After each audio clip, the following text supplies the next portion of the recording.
Hello all, welcome to ఇన్ఫోటాక్స్. So India champions trophy squad అనేది announce చేయడం జరిగింది. Agharkar and chief selector Agharkar and captain Rohit Sharma ఇద్దరు కలిపి టీంని అనౌన్స్ చేశారు. అండ్ ఏ ప్లేయర్స్ ని ఎందుకు తీసుకున్నారు, కొంచెం మంది ప్లేయర్స్ ఈ మధ్యన సోషల్ మీడియాలో బాగా అంటే వాళ్ళ ఫామ్ దృష్ట్యా వాళ్ళ ప్లేయర్స్ వాళ్ళ నేమ్ బాగా సోషల్ మీడియాలో నలుగుతూ ఉండటం వల్ల ఆ ప్లేయర్స్ కోసం కూడా ఎక్స్ప్లెనేషన్ ఇవ్వడం జరిగింది. సో ఓవరాల్ గా సినారియా అంతా కూడా ఇద్దరు కూర్చొని మీడియాకి చెప్పడం జరిగింది. సో దానికోసం మనం కూడా ఒకసారి డిస్కస్ చేసుకుందాం. So welcome to ఇన్ఫోటాక్స్. అండ్ మా ఛానల్ని కనుక సబ్స్క్రైబ్ చేసుకున్నట్లయితే సబ్స్క్రైబ్ చేసుకుని వీడియో చూడండి. అండ్ మీకోసం మేము క్రికెట్ అండ్ ఫిల్మ్కి సంబంధించిన వీడియోస్ అన్ని కూడా ఈ ఛానల్లో పెట్టడం జరుగుతుంది. సో ఇప్పుడు మనం వీడియోలోకి వెళ్ళిపోతే ఫస్ట్ ఆఫ్ ఆల్ స్క్వాడ్ మనం డిస్కస్ చేసుకుంటే ఆల్మోస్ట్ 2023 వన్డే స్క్వాడ్ ఏదైతే ఉందో, వరల్డ్ కప్ స్క్వాడ్ ఏదైతే ఉందో ఆ స్క్వాడే ఆల్మోస్ట్ ఇందులో కూడా ఇంక్లూడ్ అయింది. కొంచెం మంది కొత్త ప్లేయర్స్ ఉన్నా కూడా మాక్సిమం ఆ స్క్వాడ్ ఉంది. బ్యాటింగ్ పరంగా చూసుకుంటే ఆల్మోస్ట్ టాప్ 6 పరంగా చూసుకుంటే అదే స్క్వాడ్ ఉంది. So Rohit Sharma captain and Shubman Gill vice captain. So Shubman Gill vice captain అనేది కొంచెం చర్చలకు దారి తీస్తుంది. సో బట్ వాళ్ళైతే శుభ్మన్ గిల్ ని ప్యూర్ వన్డే బ్యాటర్ గా అంటే వన్డే నెక్స్ట్ సెన్సేషనల్ బ్యాట్స్మెన్ గా అయితే చూడటం జరుగుతుంది. సో వాళ్ళు శుభ్మన్ గిల్ కే నెక్స్ట్ కెప్టెన్సీ ఇవ్వాలని ఫిక్స్ అయినట్టుగా క్లారిటీ అయితే వస్తుంది. ప్రస్తుతం ఉన్న అంటే బిఫోర్ లాస్ట్ ఇయర్ వరకు తను చూపించిన ప్రదర్శన కానీ తన మీద ఉంచిన నమ్మకం కానీ తనని కెప్టెన్ చేసే అవకాశాలు ఎక్కువ ఉన్నట్టు ఇప్పుడు చూపిస్తుంది మనకు పిక్చర్ పరంగా చూసుకుంటే. ఫ్యూచర్ లో ఏమవుతుందో తెలియదు. So vice captain Shubman Gill and Rohit Sharma captain. 1 down లో Virat Kohli and 2nd down లో Shreyas Iyer. Last time world cup లో ఎక్సలెంట్ గా ఆడాడు. అండ్ శ్రేయస్ అయ్యర్ విషయంకి వచ్చేసరికి వన్డేల్లో తను ఎక్సలెంట్ ఫామ్ కనబరుస్తాడు. అండ్ ఆ 2nd డౌన్ లో రావడం వలన తను స్పిన్ ను చాలా బాగా ఆడగలడు. సో మాక్సిమం దుబాయ్ పిచ్చెస్ కూడా మన మ్యాచెస్ ఈ దుబాయ్ లోనే అవుతున్నాయి కాబట్టి దుబాయ్ పిచ్చెస్ శ్రేయస్ అయ్యర్ కి చాలా అనుకూలిస్తాయి పక్కగా. అండ్ తన వన్డే ఫామ్ ఎక్సలెంట్ గా ఉంది. దాని గురించి యాక్చువల్ గా శుభ్మన్ గిల్ ని కూడా పక్కన పెట్టినా కూడా ఈ 3-4 ఇయర్స్ లో ఎక్సలెంట్ ఫామ్ లో ఉన్న వన్డే బ్యాటర్ ఎవరంటే అఫ్ కోర్స్ శుభ్మన్ గిల్, రోహిత్ శర్మ కూడా okay, Virat Kohli okay. But Shreyas Iyer and KL Rahul excellent one day form లో అయితే ఉన్నారు ఆ ఫైనల్ మ్యాచ్ తీసేస్తే. So Shreyas Iyer second down లో ఉన్నాడు. అండ్ 3rd డౌన్ లో కేఎల్ రాహుల్ సెలెక్ట్ చేశారు. అంటే అజిత్ అగర్కర్ ఈ ఆర్డర్ లోనే చెప్పారు. అంటే వాళ్ళు ప్లేయింగ్ 11 కూడా ఫిక్స్ చేసి చెప్పినట్టుగా నాకైతే అనిపించింది. అండ్ కేఎల్ రాహులే almost choice wicket keeper first choice అనిపిస్తుంది వికెట్ కీపర్ గా.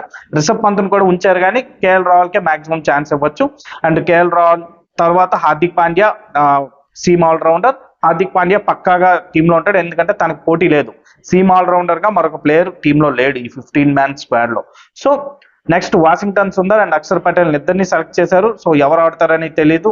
హర్షదీప్ సింగ్ ప్యూర్ బౌలర్స్ విషయంకి వస్తే హర్షదీప్ సింగ్, మహమ్మద్ షమి అండ్ జస్ప్రీత్ బుమ్రా ముగ్గురు ఉన్నారు.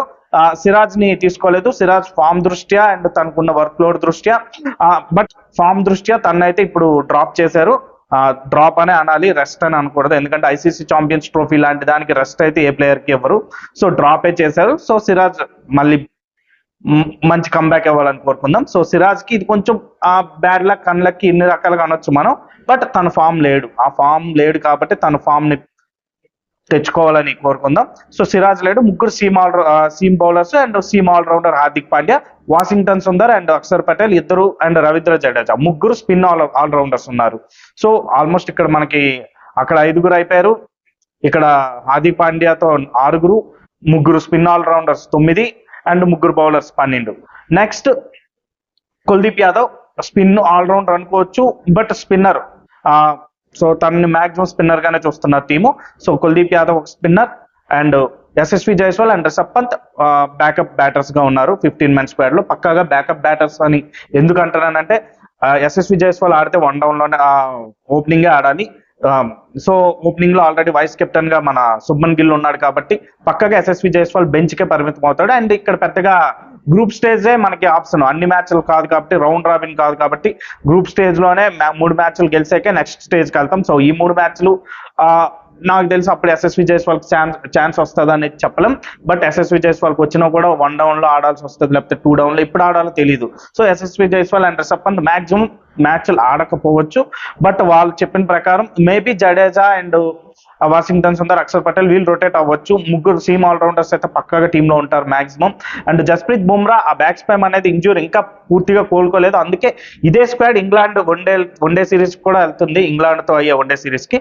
బట్ అక్కడ జస్ప్రీత్ బుమ్రా ప్లేస్ లో హర్షిత్ రాణాని ఇంక్లూడ్ చేశారు. సో ఎందుకంటే జస్ప్రీత్ బుమ్రాకి కొంచెం వర్క్ లోడ్ తగ్గించాలని డైరెక్ట్ గా ఆ మ్యాచ్ కే వస్తే బాగుంటది, అంటే ఛాంపియన్స్ ట్రోఫీలోని ఇంట్రడ్యూస్ అయితేనే మళ్ళీ బాగుంటదని డైరెక్ట్ గా అన్నది బీసీసీఐ ప్లాన్. సో ఇది బాగానే ఉంది. ఓవరాల్ గా టీం అయితే నాకు పెద్ద సర్ప్రైజింగ్ ఏం కాదు. బట్ వాషింగ్టన్ సుందర్ ని వాళ్ళు చూస్తారు అనుకోవడం నేను కొంచెం సర్ప్రైజింగ్ గా ఫీల్ అయ్యాను. యాక్చువల్ వాషింగ్టన్ సుందర్ కి ఎక్కువ వన్డే మ్యాచెస్ ఇవ్వాలని నేను ఎక్కువ కోరుకున్నాను. ఎందుకంటే తను ఆ టెస్ట్ మ్యాచ్ లో చూపించిన గ్రిట్ గానీ అది వన్డేస్ కి ఇంకా బాగా పనిచేస్తుంది. బట్ బౌలింగ్ లో ఏ విధంగా వన్డేలకి సహాయపడతాడు అనేది మాత్రం తెలియదు. అక్షర్ పటేల్ పక్కాగా మోస్ట్ హ్యాపెనింగ్ స్పిన్ ఆల్రౌండర్. ఇప్పుడున్న కరెంట్ ఫామ్ లో చూసుకుంటే మనం ఆ 2024 లో T20 world cup final Akshar Patel ఒక్క ఓవర్ లో హెన్రిచ్ క్లాసన్ కొట్టాడని పక్కన పెట్టిన, బ్యాటింగ్ లో అక్షర్ పటేల్ ఆ పర్ఫార్మెన్సే మనల్ని మంచి పొజిషన్ లో ఉంచింది ఫస్ట్ ఇన్నింగ్స్ లో అనేది నా ఉద్దేశం. ఇప్పటికి కూడా నేను దాన్ని బలంగా నమ్ముతా. సో అక్షర్ పటేల్ కొంచెం మ్యాజిక్ చేయగలడు పక్కాగా, బ్యాట్ తోనైనా బాల్ తోనైనా, ముఖ్యంగా బ్యాట్ తో అవసరమైనప్పుడు గట్టిగా మ్యాజిక్ చేయగలడు. అండ్ ఏ డౌన్ లోనైనా ఆడగలడు. సో అక్షర్ పటేల్ అయితే యూజ్ చేసుకుంటారు. అండ్ వాషింగ్టన్ సుందర్ కూడా ఏం తక్కువ కాదు. సో వాళ్ళ టీమ్ కాంబినేషన్ అనేది ఎలా పెడతారనేది తెలియదు. జడేజా మేబీ ఫీల్డింగ్ ఎబిలిటీస్ అయి ఉండొచ్చు, లేదా సీనియర్ కాబట్టి ఫైనల్ ఛాన్స్ ఇచ్చేద్దాం వన్డేల్లో, తర్వాత ఇంకా డ్రాప్ అయిపో అని చెప్పేస్తారేమో తెలీదు. సో జడేజాకి అవకాశం ఇవ్వచ్చేమో నాకు తెలియదు. ఓవరాల్ గా అయితే మాత్రం ఈ టీం ఎక్స్పీరియన్స్డ్ వైజ్ గా బాగుంది. బట్ ప్రెజెంట్ ఉన్న టీంలో ఉన్న సిచ్యువేషన్స్ కానీ ప్లేయర్స్ ఉన్న ఫామ్, అంటే వన్డేలకి టెస్ట్లకి సంబంధం ఏంటంటే ఇప్పుడు వన్డేలు యాక్చువల్ గా అస్సలు ఆడట్లేదు మ్యాచ్లు. సో ఆ ఫార్మాట్ ని ఎలా అడాప్ట్ చేసుకుంటారనేది మళ్ళీ ఒక ప్రశ్న. అంటే విరాట్ కోహ్లీ లాంటి వాళ్ళకి వన్డే అనేది వన్డేస్ బెస్ట్ బ్యాట్స్మెన్ ఒక విధంగా చెప్పాలంటే, సచిన్ టెండూల్కర్, విరాట్ కోహ్లీ వీళ్ళు. సో విరాట్ కోహ్లీకి వన్డే ఫార్మాట్ అనేది బెస్ట్ ఫార్మాట్. బట్ ఈ టెస్టుల్లో ఫామ్ పోవడం, ఆ మెంటల్ టెన్షన్స్, ఆ మెంటల్ కండిషన్ నుంచి ఎలా బయటకు వస్తాడు, మళ్ళీ వన్డే ఎలా ఆడతాడు అనేది మాత్రం కొంచెం ఎక్సైటింగ్ కలిగించే విషయం. అంటే కొంచెం ఎక్సైటింగ్ గానే ఉంది. ఆడితే ఎలా ఆడతాడు, ఎందుకంటే యాక్చువల్ గా టెస్ట్ లో చాలా డిసప్పాయింట్మెంట్ చేశాడు విరాట్ కోహ్లీ. అండ్ రోహిత్ శర్మ యాక్చువల్ గా వైట్ బాల్ ఫార్మాట్ అయితే మాత్రం ఎక్సలెంట్ గా ఉంది. లాస్ట్ 2 to 3 years గా తను ఆడినంత బాగా వైట్ బాల్ ఏ ప్లేయర్ ఆడలేదు, not only in India, overall అన్ని ఫార్మాట్స్ లో కూడా. అంటే ఆ అగ్రెసివ్ బ్యాటింగ్ అప్రోచ్ అనేది రోహిత్ శర్మ ఎక్సలెంట్. అంటే తన స్టైల్ ఆఫ్ షాట్స్ కానీ, ఆ స్టైల్ ఆఫ్ అగ్రెషన్ కానీ ఏదైతే రోహిత్ శర్మ నుంచి కోరుకుంటామో అదైతే లాస్ట్ 2 to 3 years గా చూపిస్తున్నాడు. సో దానివల్ల ఒక్కొక్కసారి అవుట్ అయిపోవడం కూడా జరుగుతుంది. వరల్డ్ కప్ ఫైనల్లో మనకు అదే జరిగింది. But Rohit Sharma okay, no problem. But వీళ్ళందరూ ఇప్పుడున్న ఈ టీమ్ కండిషన్స్ కానీ, ఇప్పుడు బీసీసీఐ పెట్టిన కొత్త రూల్స్ కానీ, వీటన్నిటిని అధిగమించి ఒక టీమ్ గా ఎలా ఆడతారనేదే ప్రశ్న.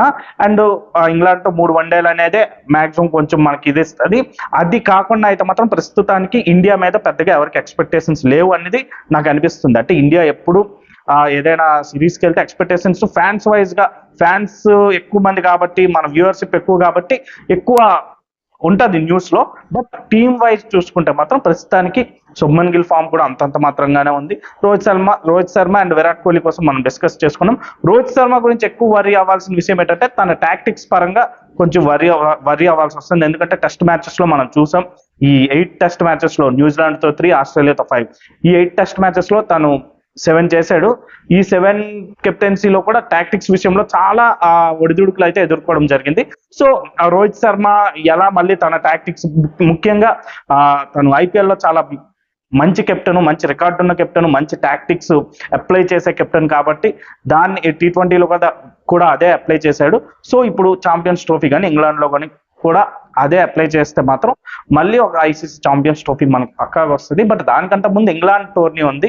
బట్ వీళ్ళు కొంచెం మంది ట్రావెల్ రిజర్వర్స్ అనేసి కొంచెం మంది నితీష్ కుమార్ రెడ్డి వీళ్ళందరినీ పెట్టారు కానీ బట్ అంత ఛాన్స్ అయితే రాదు నాకు తెలిసినంత వరకు. హార్దిక్ పాండ్యా ఎంతవరకు ఫిట్ గా ఉంటాడు అనేది నాకు కొంచెం అనుమానంగా ఉంది. హార్దిక్ పాండ్యా ఫిట్ గా ఉంటే కొంచెం టీమ్ బ్యాలెన్స్ కుదురుతుంది.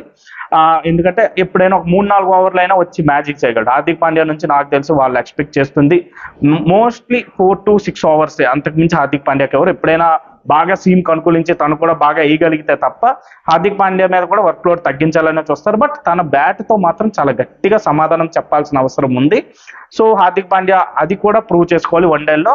అండ్ వన్డే మ్యాచ్ ఆడి చాలా ఐ థింక్ చాలా ఆల్మోస్ట్ 2023 ఆ ఫస్ట్ వన్డే తర్వాత ఎప్పుడైతే ఇంజూర్ అయ్యాడో అప్పటి నుంచి రూల్డ్ అవుట్ అయ్యాక మళ్ళీ వన్డే మ్యాచ్లు ఆడలేదు. సో హార్దిక్ పాండ్యాకి ఇది ఇదే. రవీంద్ర జడేజా ఎలా ఆడతాడు అనేది కూడా ఒక ఇదే.